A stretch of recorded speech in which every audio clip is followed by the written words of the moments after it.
meditation is supposed to be fun. It's not something you do as a grim duty. The trouble with religion as we know it is that it is so mixed up with grim duties. We do it because it's good for you. It's a kind of self-punishment. Well, meditation, when correctly done, has nothing to do with all that. It's a kind of digging the present. It's a kind of grooving with the eternal now. And brings us into a state of peace where we can understand that the point of life, the place where it's at, is simply here and now.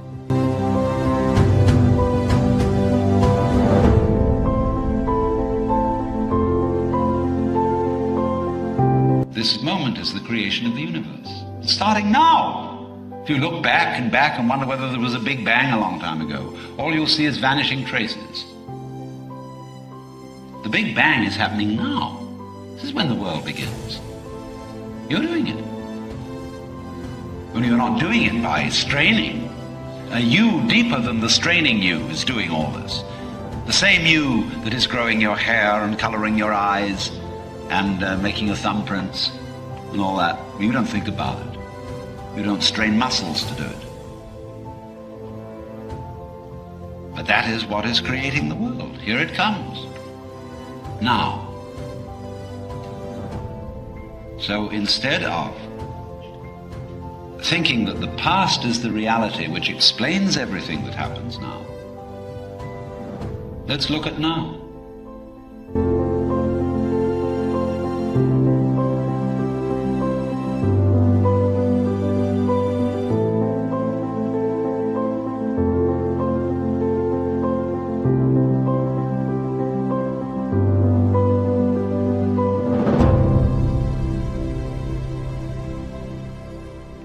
On the Fringe with Dan RadioStyle. Hope everybody out there's having themselves a great day. Of course, we are doing Law of One, and I welcome you guys to another wonderful experience, I hope, with it. Sessions 81 and 82 we're going to be doing today. 81 kind of deals with the process, how we evolve, how that works, what that is, how some of us can maybe get delayed to the next cycle. Again, there's a lot of, I think, finite thinking around life, and one of the things that seems pretty built within or baked within the Law of One is that we live more lives than just one experience, right? So from that standpoint, there's a lot of lessons, a lot of things, a lot of understandings and angles that we are privy to, and or will be privy to, if you will. Over worry. One of the things that is, I think, paramount in the Law of One, and really one of the things I think that connected with me was the idea that our thoughts have power, that what we focus on matters. And if we're worried about things, if we've got stress and anxiety about things, then we're actually putting energy towards it. And in a lot of cases, we're focused on stuff. I mean, anxiety is frequently focused on the future. So right, be in the now, like Alan Watts talks about in the beginning of my intro, like be in the moment. Be in the now. Anxious is like, I'm worried about something that's not happened, may never happen, and if it does, well, be prepared. It's the best you can do. And be able to find comfort and peace in these crazy times as we walk through the valley of the shadow of death. It's fantastic. We get into some of the major, minor arcana. I'm not going to get overly lost in the weeds on tarot. I like it. It's fun. It's not something I currently use or do. I have a deck, I've said before. I think I've got even 2 decks. But we'll kind of talk about just the general overview. And there was a question that was even given earlier before this show started, and we'll talk about that as well. So that's coming. And then octaves. They spend these 2 episodes, if you will, talking about the octaves and how we live through those and what that means and how evolution has happened from the center of the spiral galaxy as it expands outward. Multiple galaxies, did they all happen simultaneously? There's a whole lot of really crazy stuff around that, and it's fun. I don't know if it matters in the big picture, but Jim being involved in the questioning that he was, it was a big deal to him. Also, I think it's important to note that Carla's health is definitely deteriorating. She did 106 sessions, and she didn't, I don't know if she, she didn't just die on the last one, but she didn't make it through this. This experience was what she came here to do. So this is interesting in that regard too. So Carla's health is definitely deteriorating. And that was one of the things I wanted to kind of experience during this teach, learn, teach as well, is like what happened with her. Did the group kind of mess with that? And I kind of feel like they did. Jim frequently confuses his or questions his intellect. And that was one of the things that the Orion group is messing with him on, is doubting his efficacy, his abilities, and constantly putting himself down. And Carla's constantly worried about her health and some of the health structures that start creeping into her life. And again, as you become and turn your light on brighter and brighter, darkness will come for you. But that's what your light's there for. Darkness is extinguished by the light, but it is attracted to the light. So know that and be prepared. As you expand, you will notice this. So a lot of this is talked about. I don't know, expanded a little on it. We'll get more into it. If you guys have questions, please hit those up. And again, I've got someone by the name of Think has a couple cool questions that we will get to right after this first session. This is Law of One, Session 81, and it is, of course, on the Fringe. One, Session 81, recorded March 22nd, 1982. Ra. I am Ra. I greet you in the love and in the light of the one infinite creator. We communicate now. Questioner, could you first please tell me the condition of the instrument? Ra. I am Ra. The physical complex energy is in deficit at this particular space-time nexus due to prolonged psychic accentuations of pre-existing distortions. The remainder of the energy complex levels are as previously stated. Questioner, is this the reason for the instrument's feeling of uninterrupted weariness? Ra. I am Ra. There are portions of your space-time in which this may be said to be symptomatic of the psychic greeting reaction. However, the continual weariness is not due to psychic greeting, but is rather an inevitable consequence of this contact. Questioner, why is this an inevitable consequence? What is the mechanism of contact creating weariness? Ra. I am Ra. The mechanism creating weariness is that connection betwixt the density wherein this instrument's mind-body-spirit complex is safely kept during these workings, and the altogether variant density in which the instrument's physical body complex resides at this space-time. As the instrument takes on more of the coloration of the resting density, the third density experience seems more heavy and wearisome. This was accepted by the instrument as it desired to be of service. Therefore, we accept also this effect about which nothing of which we are aware may be done. Questioner, is the effect a function of the number of sessions, and has it reached a peak level, or will it continue to increase in effect? Ra. I am Ra. This wearying effect will continue, but should not be confused with the physical energy levels, having only to do with the, as you would call it, daily round of experience. In this sphere, those things which are known already to aid this instrument will continue to be of aid. You will, however, notice the gradual increase in transparency, shall we say, of the vibrations of this instrument. Questioner, I didn't understand what you meant by the last statement. Would you explain? Ra. I am Ra. Weariness of the time-space nature may be seen to be that reaction of transparent or pure vibrations with impure, confused, or opaque environs. Questioner, is there anything of this effect upon the other two of us in this group? Ra. I am Ra. This is quite correct. Questioner, then we would also experience the uninterrupted wearying effect as a consequence of the contact. Is this correct? Ra. I am Ra. The instrument, by the very nature of the contact, bears the brunt of this effect. Each of the support group, by offering the love and the light of the one infinite creator in unqualified support in these workings, and in energy transfers for the purpose of these workings, experiences between 10 and 15% roughly of this effect. It is cumulative and identical in the continual nature of its manifestation. Questioner: what could be the result of this continued wearying effect after a long period? Ra: I am Ra. You ask a general query with infinite answers. We shall overgeneralize in order to attempt to reply. One group might be tempted and thus lose the very contact which caused the difficulty, so the story would end. Another group might be strong at first, but not faithful in the face of difficulty. Thus, the story would end. Another group might choose the path of martyrdom in its completeness and use the instrument until its physical body complex failed from the harsh toll demanded when all energy was gone. This particular group, at this particular nexus, is attempting to conserve the vital energy of the instrument. It is attempting to balance love of service and wisdom of service, and is faithful to the service in the face of the difficulty. Temptation has not yet ended this group's story.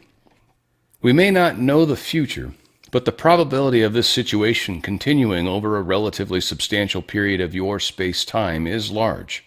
The significant factor is the will of the instrument and of the group to serve. That is the only cause for balancing the slowly increasing weariness, which will continue to distort your perceptions. Without this will, the contact might be possible, but finally seems too much of an effort. Questioner: the instrument would like to know why she has a feeling of increased vital energy. Ra: I am Ra. We leave this answer to the instrument. Questioner: she would like to know if she has an increased sensitivity to foods. Ra: I am Ra. This instrument has an increased sensitivity to all stimuli. It is well that it use prudence. Questioner: going back to the previous session, picking up on the 10th archetype, which is the catalyst of the body, or the wheel of fortune, which represents interaction with other selves. Is this correct statement? Ra: I am Ra. This may be seen to be a roughly correct statement, in that each catalyst is dealing with the nature of those experiences entering the energy web and vibratory perceptions of the mind-body-spirit complex. The most carefully noted addition would be that the outside stimulus of the Wheel of Fortune is that which offers both positive and negative experience. Questioner: the 11th archetype, the experience of the body, represents the catalyst that has been processed by the mind-body-spirit complex and is called the enchantress because it produces further seed for growth. Is this correct? Ra: I am Ra. This is correct. Questioner: we have already discussed the significator, so I will skip to number 13. Transformation of body is called death. For with death, the body is transformed to a higher vibration body for additional learning. Is this correct? Ra: I am Ra. This is correct, and may be seen to be additionally correct in that each moment, and certainly each diurnal period of the bodily incarnation, offers death and rebirth to one which is attempting to use the catalyst which is offered to it. Questioner: and finally, the 14th, the way of the body, is called the alchemist, because there is an infinity of time for the various bodies to operate within to learn the lessons necessary for evolution. Is this correct? Ra: I am Ra. This is less than completely correct, as the great way of the body must be seen, as are all the archetypes of the body, to be a mirror image of the thrust of the activity of the mind. The body is the creature of the mind, and is the instrument of manifestation for the fruits of mind and spirit. And therefore, you may see the body as providing the athanor through which the alchemist manifests gold. Questioner: I have guessed that a way that I could enter into a better comprehension of the development experience that is central to our work is to compare what we experience now, after the veil was dropped, with what was experienced prior to that time, starting possibly as far back as the beginning of this octave of experience, to see how we got into the condition we're in now. If this is agreeable, I would like to retreat to the very beginning of this octave of experience to investigate the conditions of mind, body, and spirit as they evolved in this octave. Is this satisfactory, acceptable? Ra: I am Ra. The direction of questions is your provenance. Questioner: Ra states that it has knowledge of only this octave, but it seems that Ra has complete knowledge of this octave. Can you tell me why this is? Ra, I am Ra. Firstly, we do not have complete knowledge of this octave. There are portions of the seventh density which, although described to us by our teachers, remains mysterious. Secondly, we have experienced a great deal of the available refining catalyst of this octave, and our teachers have worked with us most carefully that we may be one with all, that in turn our eventual returning to the great allness of creation shall be complete.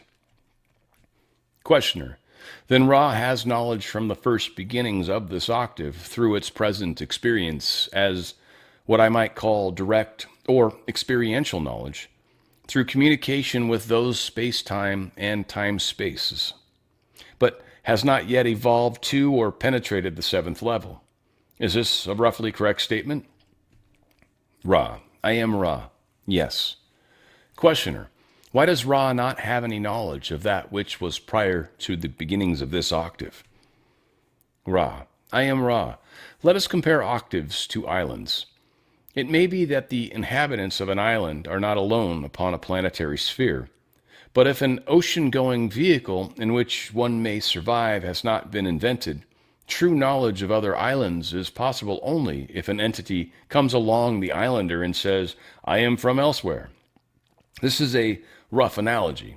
However, we have evidence of this sort, both of previous creation and creation to be, as we in the stream of space-time and time-space view these apparently non-simultaneous events. Questioner, well, we presently find ourselves in the Milky Way galaxy of some 200 or so million, 200 or so billion stars, and there are millions and millions of these large galaxies spread out through what we call space. To Ra's knowledge, I assume the number of these galaxies is infinite. Is that correct? Ra, I am Ra. This is precisely correct, and is a significant point. Questioner, the point being that we have unity? Is that correct? Ra, I am Ra. You are perceptive. Questioner, then what portion of these galaxies is Ra aware of? Has Ra experienced consciousness in many other of these galaxies? Ra, I am Ra. No. Questioner, does Ra have any experience or knowledge of or travel to, in one form or another, any of these other galaxies? Ra, I am Ra. Yes. Questioner, it's unimportant, but just roughly how many other of these galaxies has Ra, shall we say, traveled to? Ra, I am Ra. We have opened our hearts in radiation of love to the entire creation. Approximately 90% of the creation is at some level aware of the sending and able to reply.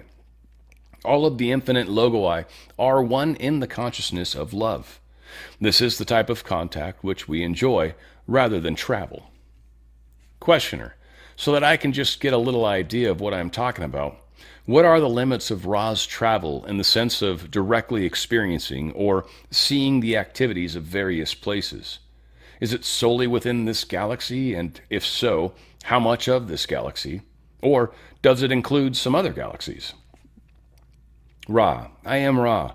Although it would be possible for us to move at will throughout the creation within this logos, that is to say that the Milky Way galaxy, so-called, we have moved where we were called to service.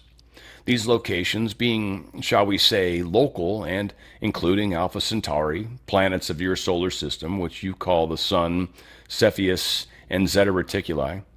To these sublogoi we have come, having been called. Questioner, was the call in each instance from the third density beings, or was this call from additional or other densities? Ra, I am Ra. In general, the latter supposition is correct. In the particular case of the Sun sublogos, third density is the density of calling. Questioner, Ra then has not moved at any time into one of the other major galaxies. Is this correct? Ra, I am Ra. This is correct. Questioner, does Ra have any knowledge of, say, any other major galaxies or the consciousness or anything in that galaxy? Ra, I am Ra. We assume you are speaking of the possibility of knowledge of other major galaxies. there are wanderers from other major galaxies drawn to the specific needs of a single call. There are those among our social memory complex which have become wanderers in other major galaxies. Thus, there has been knowledge of other major galaxies. For to one whose personality or mind-body-spirit complex has been crystallized, the universe is one place and there is no bar upon travel. However, our interpretation of your query was a query concerning the social memory complex traveling to another major galaxy. We have not done this, nor do we contemplate it, for we can reach in love with our hearts. Questioner: thank you.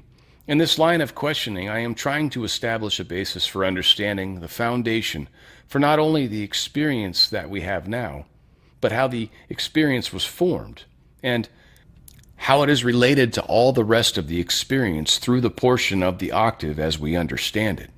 I am assuming, then, that all of these galaxies, millions, infinite number of galaxies, which we can just begin to become aware of with our telescopes, they are all of the same octave?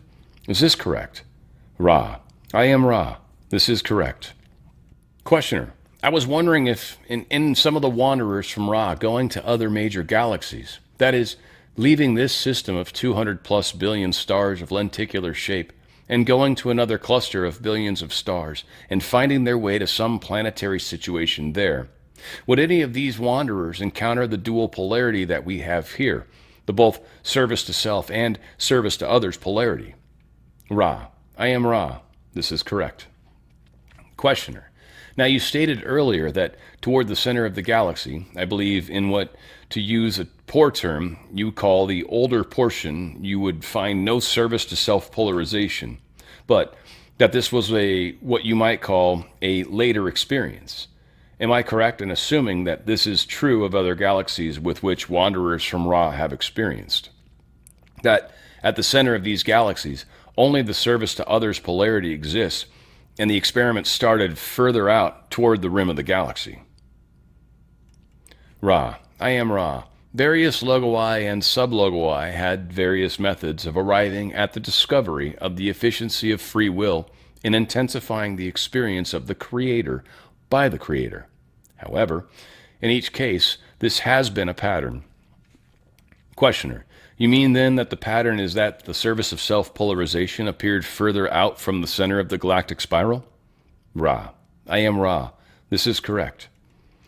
Questioner: From this I will assume that at the beginning of the octave we had a core with many galactic spirals forming, and I know this is incorrect in the sense of timeliness, but as the spiral formed, then I am assuming that in this particular octave the experiment then must have started somewhat roughly, simultaneously in many of the budding or building galactic systems by the experiment of the veiling and extending the free will. Am I correct in any way? Am I in any way correct with this assumption? Ra: I am Ra. You are precisely correct. This instrument is unusually fragile at this space-time and has used much of the transferred energy. We would invite one more full query for this working. Questioner: Actually, I don't have much more on this except to make the assumption that there must have been some type of communication throughout the octave so that when the first experiment became effective, the knowledge of this then spread rapidly through the octave and was picked up by the other budding galactic spirals, you might say. Is this correct? Ra: I am Ra. This is correct. To be aware of the nature of this communication is to be aware of the nature of the Logos. Much of what you call creation has never separated from the one Logos of this octave and resides within the one infinite Creator. Communication in such an environment is the communication of cells of the body. That which is learned by one is known to all. The sublogoi, then, have been in the position of refining the discoveries of what might be called the earlier sublogoi. May we ask if we may answer any brief queries at this working? Questioner: Only if there is anything we can do to make the instrument more comfortable or improve the contact. Ra: I am Ra. It is difficult to determine the energy levels of the instrument and support group. Of this we are aware. However, recommended that every attempt be made to enter each working with the most desirable configurations of energy possible. All is well, my friends. You are conscientious, and the alignments are well. I am Ra. I leave you in the love and the light of the one infinite Creator. Go forth, therefore, rejoicing in the power and in the peace of the one infinite Creator. Adonai. On the Fringe with Dan RadioStyle. Thank you guys for being here. So again, session 81 there. We've got a couple points I want to bring up, then I got a couple questions I think that we're going to get to. One of the things that jumped out at me a little, anyway, of the many things that are in there, what you do, what we choose, what matters is the second that point in time comes where we've got to make a choice. Do I do this or that? Yes or no, up or down, left or right? That choice lives on with you. That choice is the point. That is all of this. So you prepare for any choices that you have to make. You prepare for the choice. You study, you pray, you do whatever you feel comfortable doing. But ultimately, you don't want to walk into that choice blind. You don't want to walk into that choice randomly. You want to be as prepared for it as you can be. So it's one of the things I think a lot of us are going through in general in life. It's like a keyhole, right? You want to make sure you can get through that keyhole. You want to make sure you got the proper key. And you define that key yourself. And your life will help you find it if you can release yourself to see it. It's kind of beautiful that way. Travelers teach us much. There's many, many, many people here right now that are not from here. So many people, are there aliens? Yeah, there's a lot of aliens here right now, hanging out with you in human form. You don't realize it because they're in human form. And a lot of the aliens that are here don't necessarily even know they're aliens. But many of us know we're from other places. We don't feel like we're necessarily a part of this particular movie, if you will. So it's powerful in those regards. All right, we got some questions. That was all I had, just those two things. Okay, quick questions here, or whatever questions. One, do you think it's possible to create a working group with lower density entities like crystals, but with raw elements? Yeah, I mean, water, for example, can hold crystalline energy. Like you can charge water, so that's a raw element, I believe, if that's kind of what you're referring to. So yes, for sure, I believe that can happen. And let's see, the other is, does all of Tarot have specific meanings or representations, or is it primarily major arcana?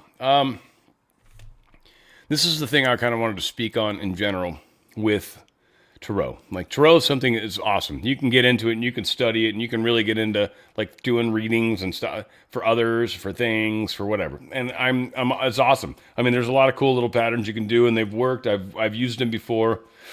I've spent a lot of time playing around with future stuff way back when I was younger, and I kind of led me to a certain understanding about trying to understand the future.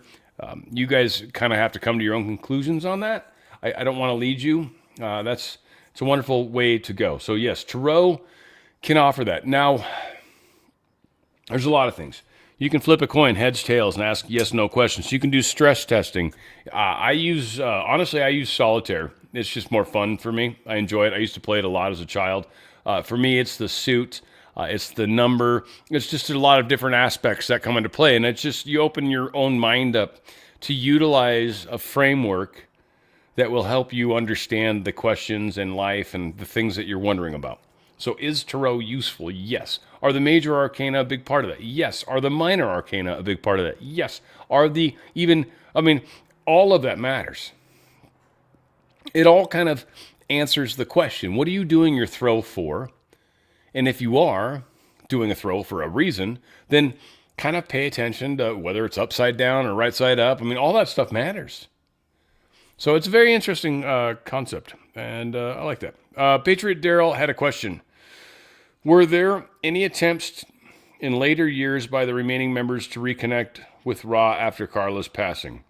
Did any other group successfully contact Ra after the Law of One was published? I think there's a number of...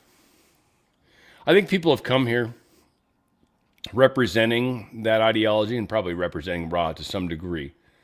I am not aware if LL Research tried to reattach. In fact, I feel like I'm oddly in the dark. I'm curious. Like I said, that's one of the big things I want to see with the end of this is kind of how the ending plays out. I don't remember it.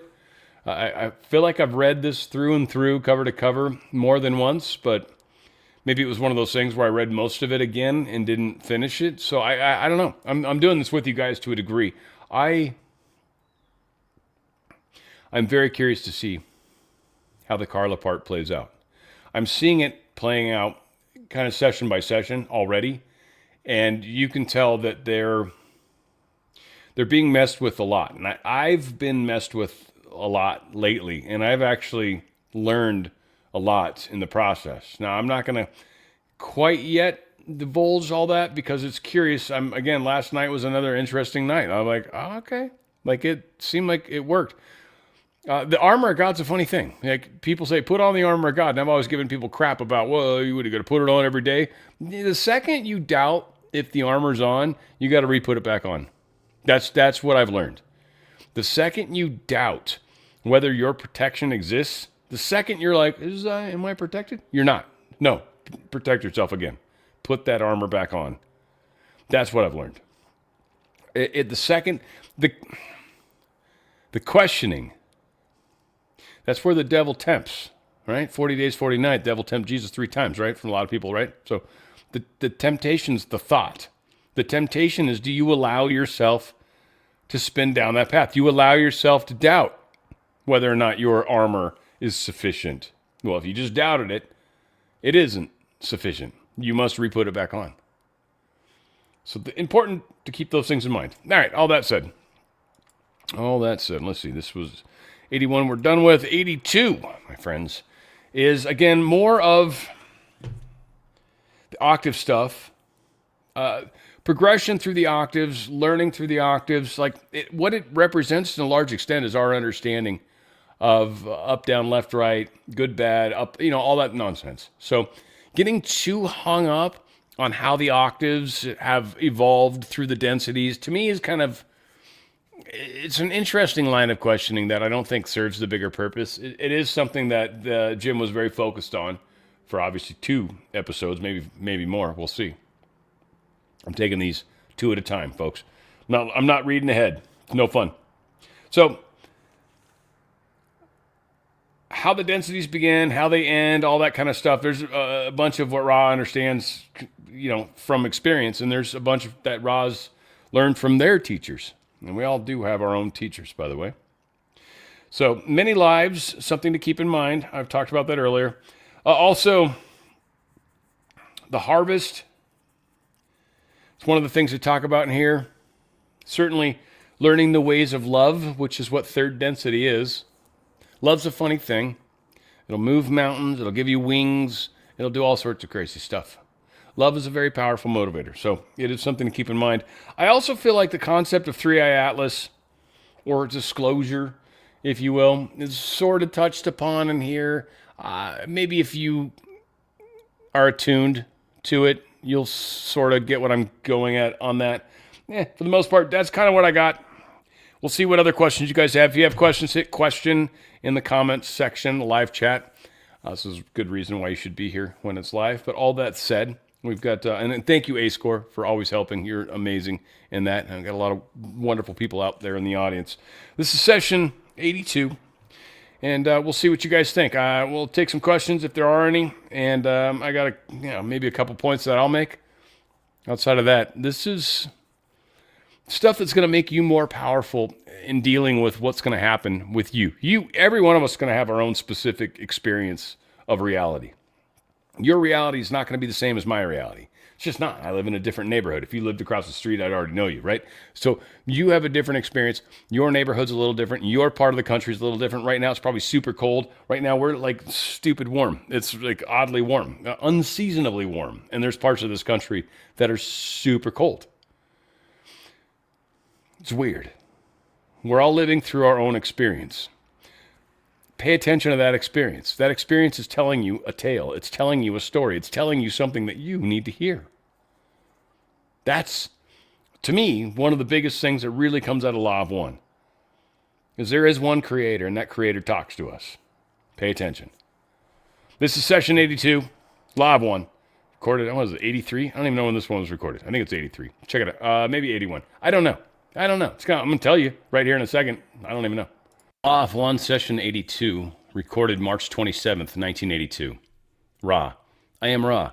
I greet you, my friends, in the love and in the light of the one infinite creator. We communicate now. Questioner, could you first please give me the condition of the instrument?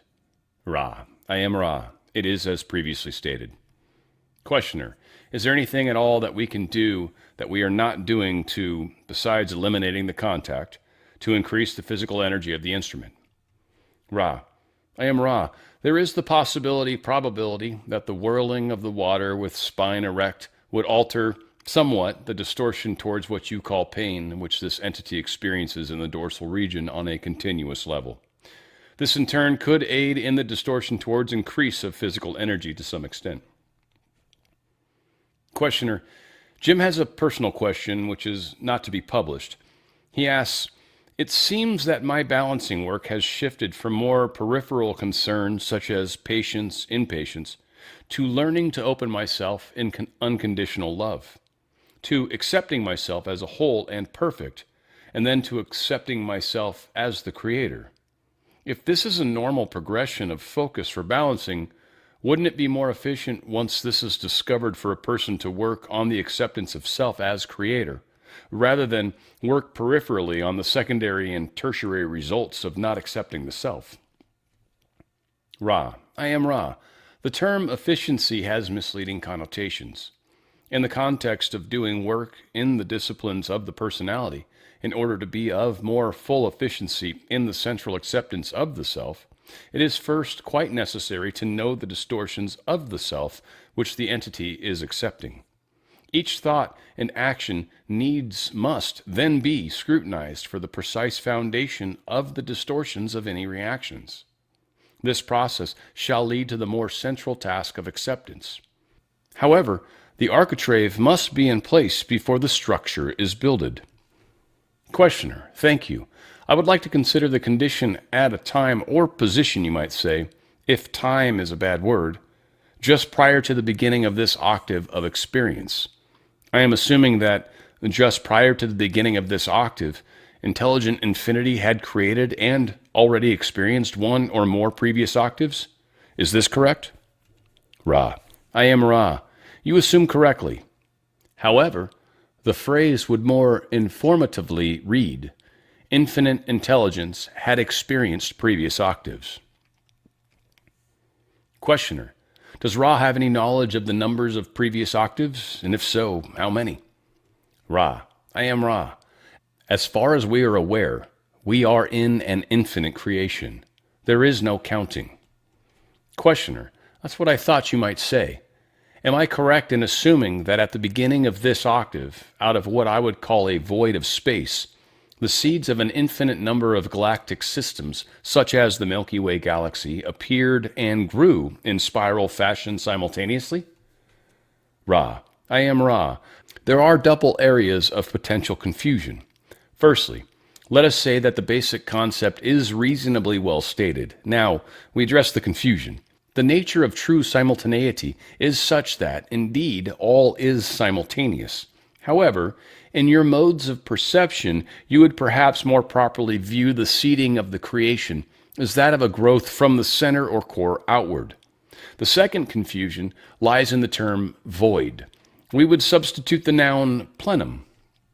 Questioner, then if I were observing the beginning of the octave at this time through a telescope, say from this position, would I see the center of many, many galaxies appearing and each of them then spreading outward in a spiral condition over what we would consider billions of years, but the spirals spreading outward in approximately what we would consider the same rate, so that all these galaxies begin as the first speck of light at the same time and then spread out in roughly the same rate of spreading?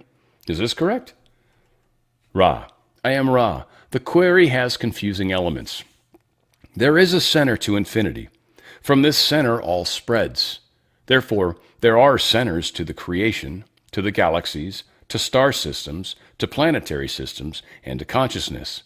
In each case, you may see growth from the center outward.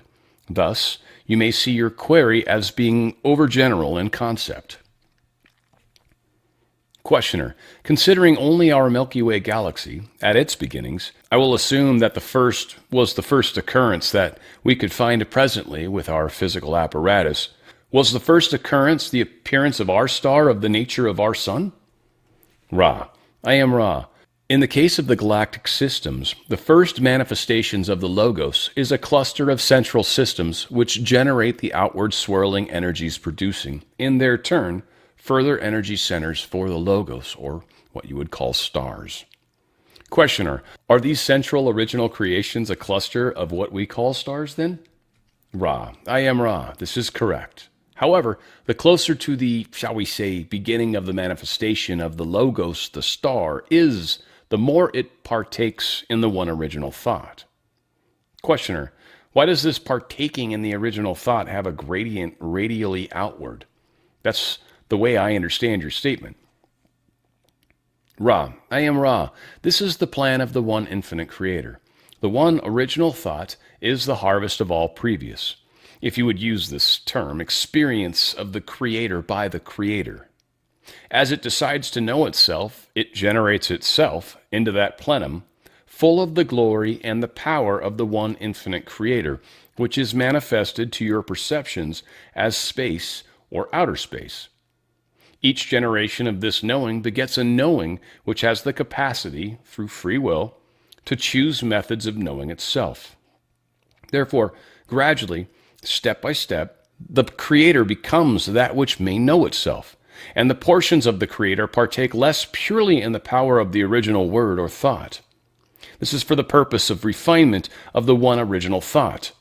The Creator does not properly create as much as it experiences itself. Questioner, what was the form, condition, or experience of the first division of consciousness that occurred at the beginning of this octave, at the beginning of this galactic experience? Ra, I am Ra. We touch upon previous material. The harvest of the previous octave was the creator of love manifested in mind, body, and spirit. This form of the creator experiencing itself may perhaps be seen to be the first division. Questioner, I was interested in specifically how this very first division showed up in this octave. I was interested to know if it made the transition through the first, second, third, fourth, fifth, etc. densities. I would like to take the first mind-body-spirit complexes and trace their experience from the very start to the present, so that I would better understand the condition that we are in now by comparing it with this original growth. Could you please tell me precisely how this came about as to the formation, possibly, of the planets and the growth through the densities, if that is a way it happened? Please. Ra, I am Ra. Your queries seem more confused than your basic mental distortion in this area. Let us speak in general, and perhaps you may find a less confused and more simple method of eliciting information in this area. A very great deal of creation was manifested without the use of the concepts evolved in consciousness, as you know it.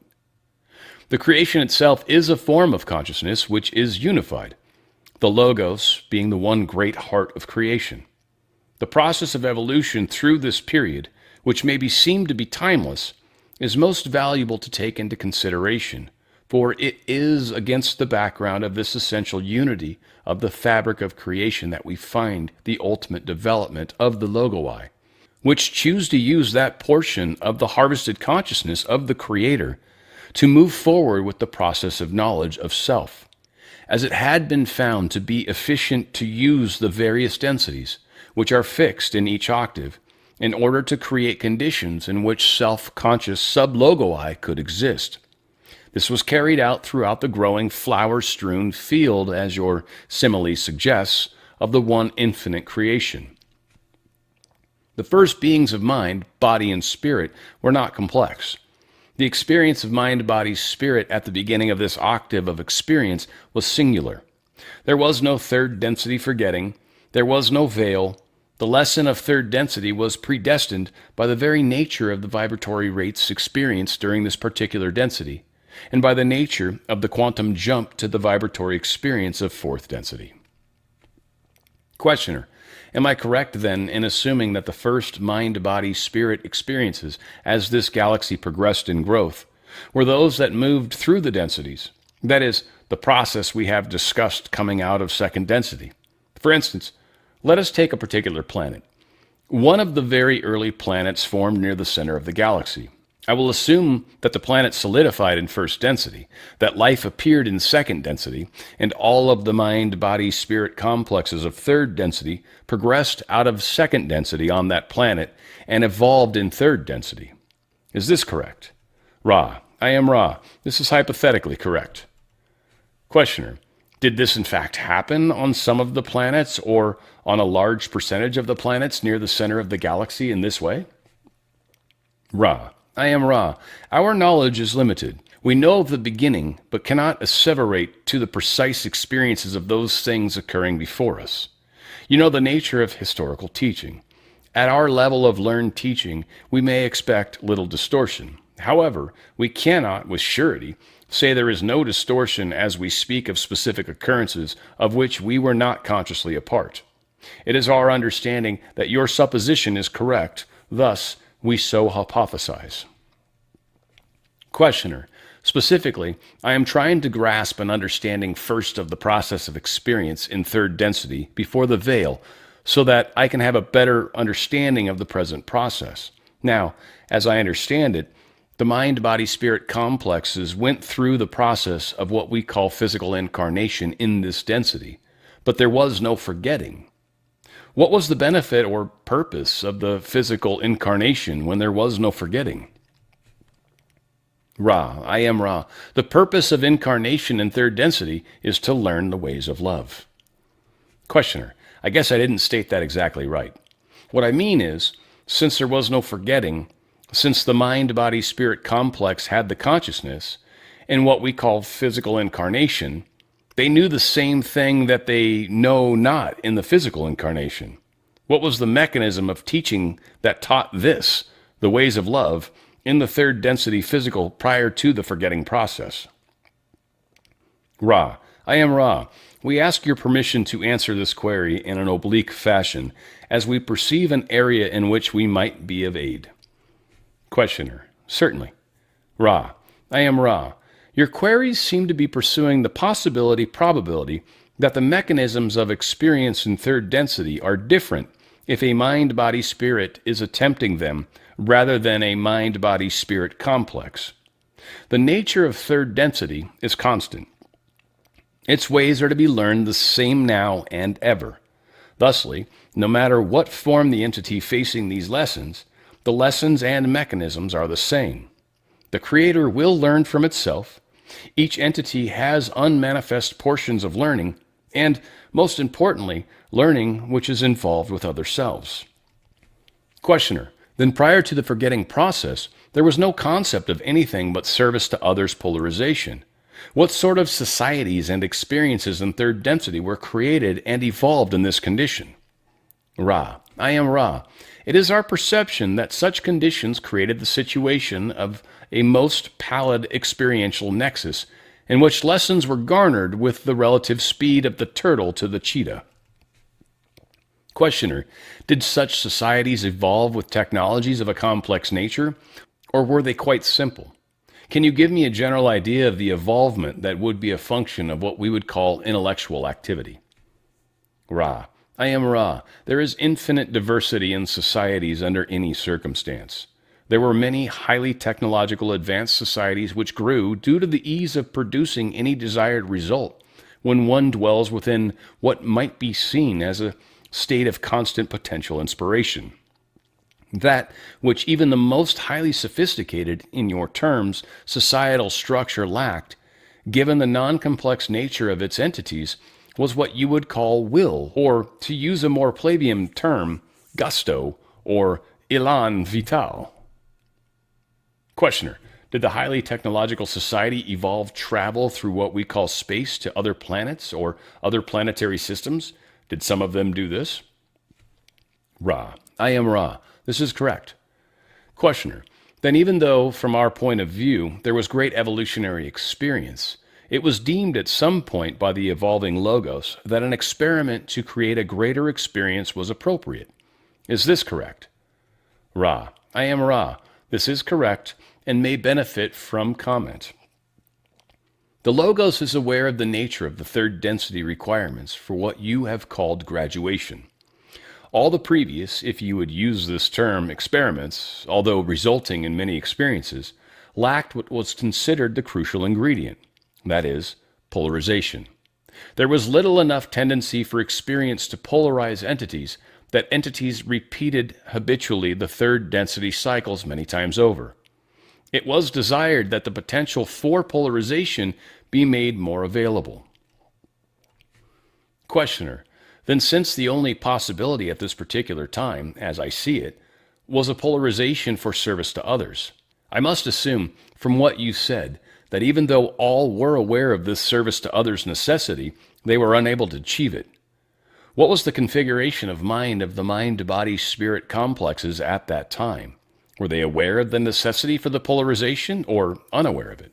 And if so, why did they have such a difficult time serving others to the extent necessary for graduation, since this was the only polarity possible? Ra: I am Ra. Consider, if you will, the tendencies of those who are divinely happy, as you call this distortion, to have little urge to alter or better their condition. Such is the result of the mind-body-spirit, which is not complex. There is the possibility of love of other selves and service to other selves, but there is the overwhelming awareness of the Creator in the self. The connection with the Creator is that of the umbilical cord. The security is total. Therefore, no love is terribly important, no pain is terribly frightening, no effort, therefore, is made to serve for love or to benefit from fear. Questioner: it seems that you might make an analogy in our present illusion of those who are born in extreme wealth and security. Is this correct? Ra: I am Ra. Within the strict bounds of the simile, you are perceptive. Questioner: we have presently an activity between physical incarnations called healing and review the incarnation. Was anything of this nature occurring prior to the veil between physical incarnations? Ra: I am Ra. The inchoate structure of this process was always in place. But where there has been no harm, there need be no healing. This, too, may be seen to have been of concern to Logoi, which were aware that without the need to understand, understanding would forever be left undone. We ask your forgiveness for the use of this misnomer, but your language has a paucity of sound vibration complexes for this general concept. Questioner: I don't grasp too well the condition of incarnation and time between incarnation prior to the veil, in that I do not understand what was the difference other than the manifestation of the third density, yellow ray body. Was there any mental difference upon what we call death? Was there any, I don't see the necessity for what we call a review of the incarnation if the consciousness was uninterrupted. Could you clear that point for me? Ra: I am Ra. No portion of the Creator audits the course, to use your experiential terms. Each incarnation is intended to be a course in the Creator knowing itself. A review, or shall we say, to continue the metaphor, each test is an integral portion of the process of the Creator knowing itself. Each incarnation will end with such a test. This is so that the portion of the Creator may assimilate the experiences in yellow ray, physical third density, may evaluate the biases gained, and may then choose, either by means of automatically provided aid or by the self, the condition of the next incarnation.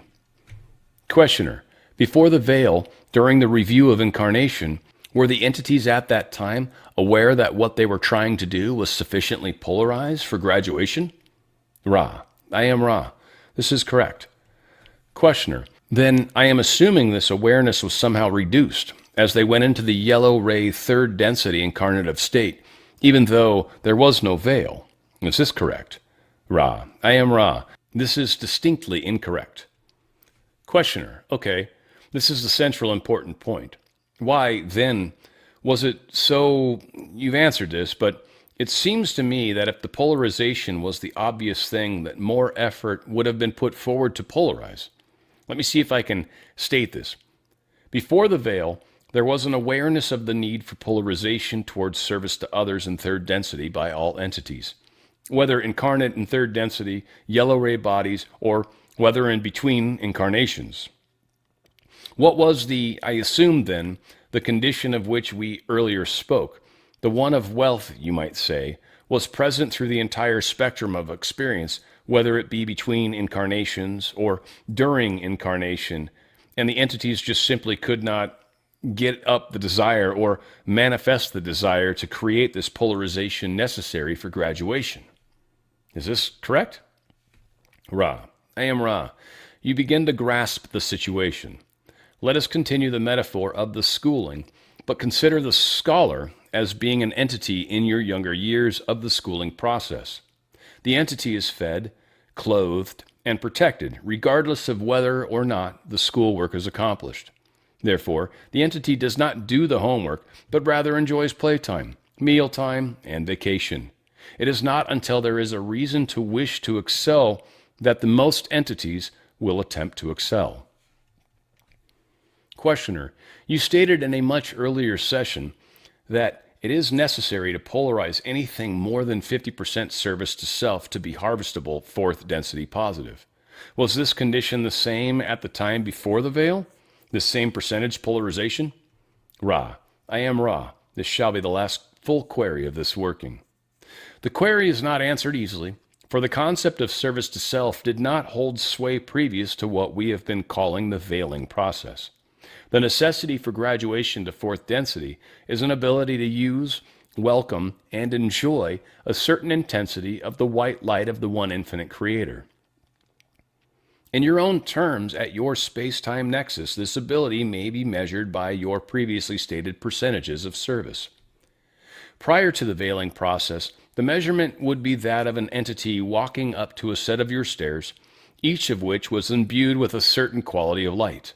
The stair upon which an entity stopped would be either third density light or fourth density light. Between the two stairs lies the threshold. To cross that threshold is difficult. There is a resistance at the edge, shall we say, of each density. The faculty of faith, or will, needs to be understood, nourished, and developed in order to have an entity which seeks past the boundary of third density. Those entities which do not do their homework, be they ever so amiable, shall not cross. It was this situation which faced the Logoi prior to the veiling process being introduced into the experiential continuum of third density. May we ask if there are any brief queries at this working? Questioner, is there anything we can do to improve the contact or make the instrument more comfortable? Ra, I am Ra. All parameters are being met. Remain united in love and thanksgiving. We thank you for your conscientiousness as regards to the appurtenances. I am Ra. I leave you in the love and in the light of the one infinite glorious Creator. Go forth, therefore, rejoicing merrily in the power and the peace of the one infinite Creator. Adonai. On the Fringe with Dan RadioStyle. Hope everybody out there's doing well. Of course, 82 session in the Law of One sessions that we've been doing. A few things I want to bring up. I got a couple questions, and then we'll close out and let you guys have your the rest of your Thursday back. But we know our octave. We don't really know what's before. We don't necessarily know what's after. We know our octave. It's kind of like when people die. We know if something happens. We know they go somewhere. We know they're technically even there in some degrees for those of us that are a little more sensitive. But where they're at exactly, we don't know. Different octave? Probably. We don't know. Now, this should be a different dimension, but let's not get lost in the weeds. We know they're there. We know they exist, but we can't see them anymore. We can't touch them. So the octave thing is funny. A lot of us spend a lot of time trying to figure out what's outside of what we currently are experiencing. And I get that's exciting and that's interesting and it's helpful even in some cases. But why you're here, what you're experiencing is really the important part. Making sense of that. And if you're fully making sense of that, if you've gotten yourself to the point where your life's kind of like, oh, it's kind of boring, and well, then yeah, start getting into some of the other cool stuff. But if you're still having chaos and drama and weird shizzle happening in your life, step back for a second and actually try to figure out what's happening in real life now, and that'll make a big difference. I thought it was really cool, and it's important to point out. And maybe will be missed on some, but the concept is powerful. So when they talk about consciousness, I'm using that for the moment. Again, this is interesting. They talk about galaxies starting from the center and expanding outward. The center, different rules, earlier rules, older souls, if you will, and as it expands outward, it starts to expand and change and alter. And he said, center to infinity. Center to infinity. And the center is the core, is the moment. In the beginning, there was light. In the beginning, there was thought. In the beginning, there was word. There's a lot of different flows of that same concept. Depends what scripture you look at. But in the beginning, there was the concept of the I am. There was the idea that, oh, I'm actually separate from other things. Center. The second you realized that, the second you had the thought, was the second you became the center. And your experiences have expanded outward. That is all of us. Now, at this time, in this space, there are some of us that might be logo or logo I even from other places, but certainly, possibly, some of us may be logos of other systems, meaning the guy that made the sun, or girl, or person, or being that made the sun in a particular solar system, and maybe have come here to help with this transition. There's many of us that are here in many ways, so also important. But the center to infinity, I thought that was very, very cool. One of the coolest things, I think, personally, in these two stories. Last two thoughts I had. Original thought, that's kind of the center of the galaxy, center of the system. I believe that's the older souls. You bump into people, or even some of us understand this about ourselves, just as we've progressed and talked to other people, and we're just like, no one really seems to get this. It's not that you're better.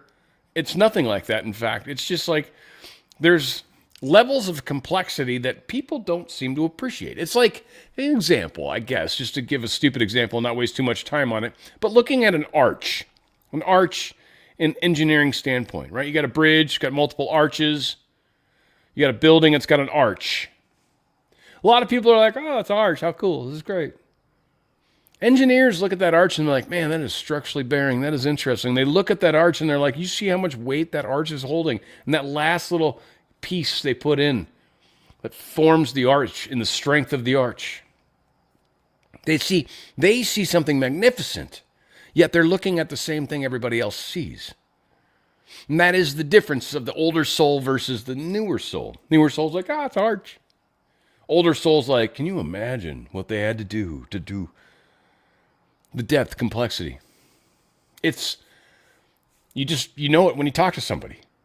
If you're an older soul, you figure it out quickly. If you're a younger soul, I don't know. I have talked to a few people, definitely in my life, that were, I think, way more advanced than me. So it's not like I'm like, I'm always the smartest guy in the room. No, definitely not. There's some brilliant, wonderful, amazing teachers I've had in my life, and hopefully you guys too. Last one, polarization helps catalyze. You need something to compare to. And I think as life became more complex and as each one of us logoses, logo I, created weirder and weirder stuff within the universe and solar and in the galaxy, we reached a point where we needed to have another direction to go with the understanding. And that's really where the service to self, service to others stuff started coming in. At least that's one of the things that's very heavily discussed, and I think it's likely very true. Polarization is how we are navigating now, especially in these last times. Things have gotten so extremely polarized that it's like, all right, do you know which direction you're going now? Like, it's choose something, and that's your choice. There is no more sitting on the fence, though I'm almost famous for doing that in a lot of my, stuff. But, I've chosen my side. I mean, it's just, kind of funny. I frequently do ride the middle, though. I don't like to just agree with anything. So please understand that the polarization, if it's still showing itself in your life, that just means there's some things, some balance that you are working towards within your own experience. If everything in your life is groovy and happy and wonderful, awesome. Keep doing what you're doing. Keep doing what you're doing. If you've got any sort of turmoil, pay attention to what it is, why, what's causing it, what are you afraid of, what aren't you afraid of, like, what are you confident of? Like, really, really tear it apart. Look at it, because life is presenting this to you. God is presenting this to you for a reason. And when you learn to appreciate what is being presented to you, you'll change your life in a heartbeat. This is my last. I don't mean to even. A lot of us hear about, learn about, understand God, Jesus, whatever, based off of what we've heard, what we've read, what we've seen, what we've been told, whatever. God is here to talk to all of you today, right now. Open up to that. Have the experience, have the communion with God. Again, one of the four authors that truly shaped my spiritual path. Conversations with God. Neil Donald Walsh was one of them. Richard Bach was another. Illusions, A Reluctant Messiah, probably one of my all-time favorite books. If anything describes me, that's that book. Dan Millman, 100%, and James Redfield. These are four authors that changed my life, that have affected me. And every day of my life, I kind of contemplate some of what they've done. Now, there's been others. Alan Watts is another. I mean, there's a lot of wonderful people that have come to. But these four authors, when I was very young, this was like the core of my beginning. The polarization is what we need. The experience we're having is appropriate for us, and it's meant to guide us into the understanding of our thoughts. Our thoughts, our words, our deeds. What we're putting out is what's coming back to us. If you're seeing weird stuff in your life, it's because what you're putting out needs adjustment. If what you're experiencing is awesome, you're putting out good stuff. And if you'd like to see, it's okay, but you'd like to see it improve, well, then think about what you'd like to see different. Not, I want more money. Get more specific. What is it that you would like to do more? One of the great patrons out there is closing down one of her tattoo shops. I think that's kind of what's going on with her. But that's an opportunity to do something else. That's an opportunity to expand. So what is it that you really want to do? I want money. That's the easy way to look at it. Now, in the case of this young lady, she's actually affecting a lot of people in a lot of interesting ways. People, when they have mastectomies and they get a fake breast, she actually tattoos the areola and the nipple and all that, makes it look like it's real. That's like, she does a lot of amazing things. It's just one example of somebody that I know, at least I saw in chat, and if I'm getting that wrong, Tammy, I apologize. But this is part of the experience that we're having. All right, I think I got some questions. It looks like I might even just got another one. Okay, so September had a question. Is the radiating outward why Mars was habitated before Earth? Will we be able to go back? Yes to both. Yes, we inhabited. To my understanding, the planets have kind of expanded outward, sort of an expansion process, and so through that, Mars used to be more in the sweet spot. There also supposedly used to be another sister planet with us. It might have been the one that's the asteroid belts. Might be opposite of the planet of the sun of us, but I don't know. Again, there's been a lot of speculation around that. Something to the case of, to the effect of what you're saying, though. Yes, I do think Mars was. I do think the asteroid belt was an interesting component of that. And I believe we're going to come to terms with that. I think Mars is actually becoming more habitable, and I do think we'll be surprised to find out some of the stuff that's on Mars. I'll leave it at that. Maggie has a question. Are our mountains the giants that were here that God had to cut down the gigantic trees to kill them? I heard many were actually that huge.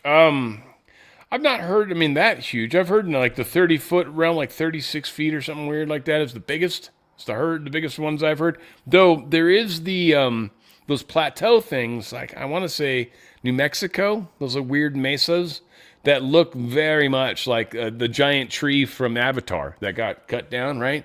Like, man, they just took some giant ass chainsaw through it. Man, those things look like they were giant bases of trees. It looks exactly like a giant ass tree stump, for sure. And then if you think about how trees bring water up to the surface with their roots, and like how an amazing root structure that giant tree must have had. So again, yes, another thing to kind of consider for a lot of you guys that maybe haven't thought about it. Our planet was very different before the moon was here, and when the moon came here, things changed a lot. So there's a lot of weird things that probably have happened. Giants being a part of that. I do think there's cycles that exist with this planet between the Elohim and also the Anunnaki. I think these are two names that come into play, and I think the giants fall into that also. So again, I think there's a lot that we're living through right now, and I think many things are going to make a lot of sense in the coming time. So for me right now, I don't know anything for sure. That's for sure. That's the one thing I know for sure is I don't know anything for sure. But there's a lot that I understand that's on the horizon potentially, and the future is not fixed.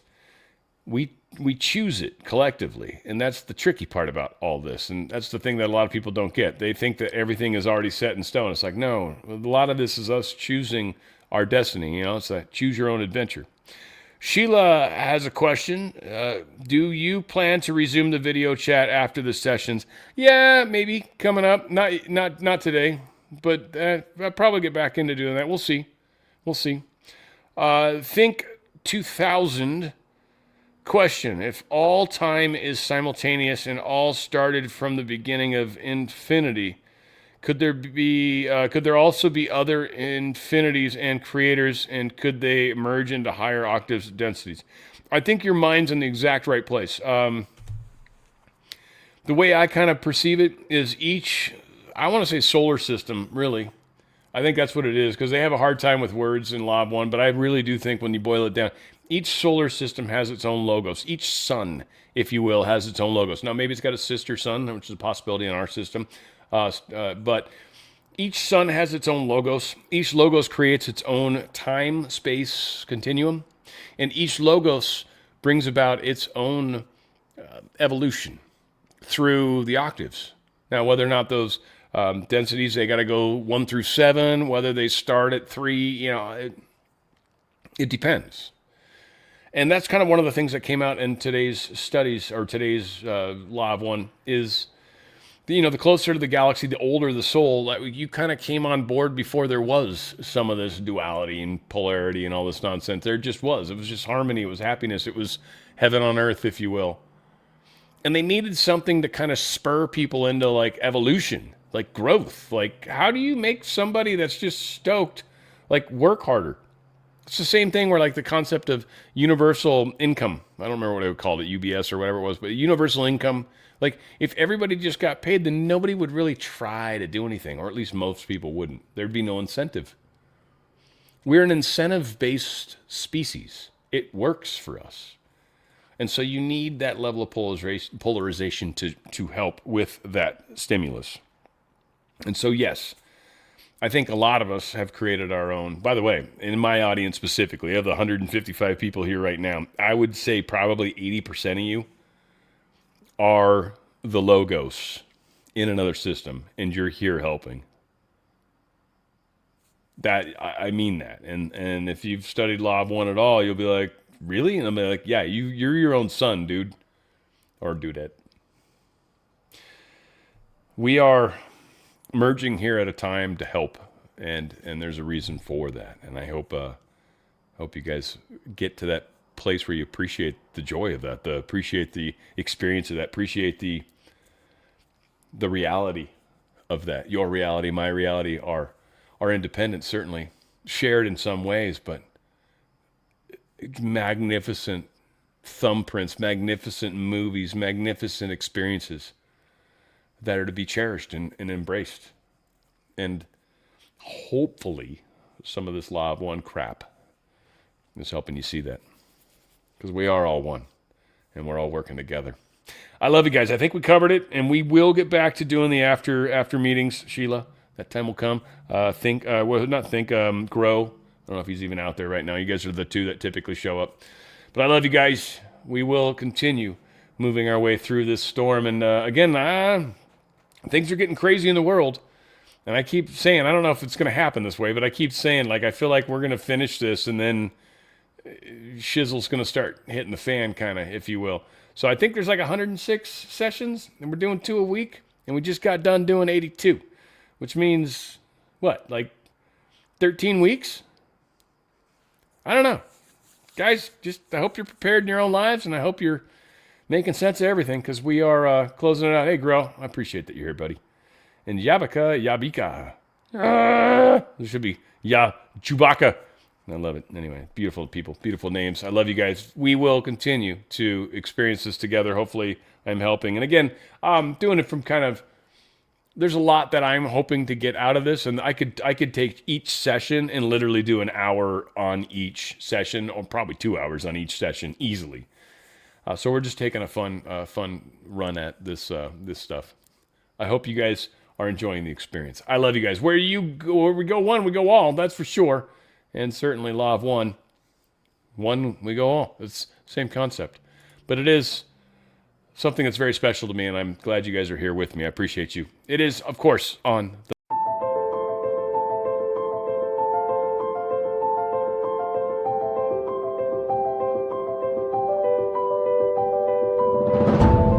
Meditation is supposed to be fun. It's not something you do as a grim duty. The trouble with religion as we know it is that it is so mixed up with grim duties. We do it because it's good for you. It's a kind of self-punishment. Well, meditation, when correctly done, has nothing to do with all that. It's a kind of digging the present. It's a kind of grooving with the eternal now. And brings us into a state of peace where we can understand that the point of life, the place where it's at, is simply here and now.